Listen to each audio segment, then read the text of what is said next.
Là, il vous manque quelque chose, il vous manque la petite séparation entre vous, s'il vous plaît. Merci. Le classeur en guide de séparation, ça, c'est pour éviter de copier sur le voisin.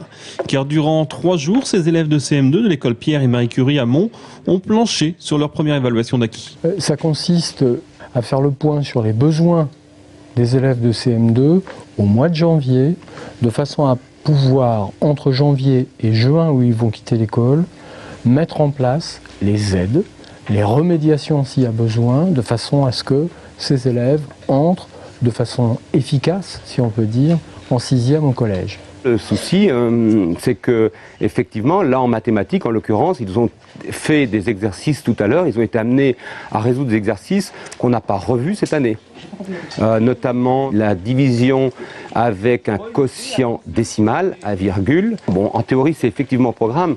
En pratique, le programme de CM1 est très chargé. On laisse ça plutôt pour la deuxième partie de l'année de CM2. Il y a un an, le même constat avait déjà été fait par une partie des professeurs des écoles, avec, en toile de fond, une inquiétude quant à l'utilisation des résultats de cette évaluation.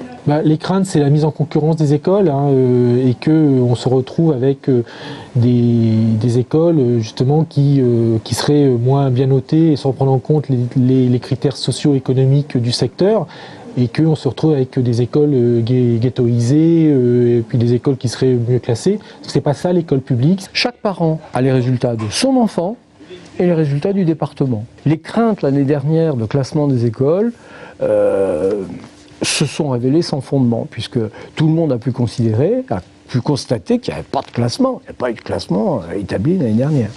Et c'est très bien comme ça. Finalement, tout le monde est d'accord sur l'essentiel, l'intérêt des élèves. Reste une question, sachant que l'an passé, 30% des enseignants n'avaient pas fait remonter les résultats au ministère. Et compte tenu de 2 facteurs, les modifications apportées, mais aussi les réticences qui demeurent, combien le feront cette année ? Cette fois, ce sont les enseignants et les inspecteurs d'académie qui vont plancher sur le problème. On attend la réponse.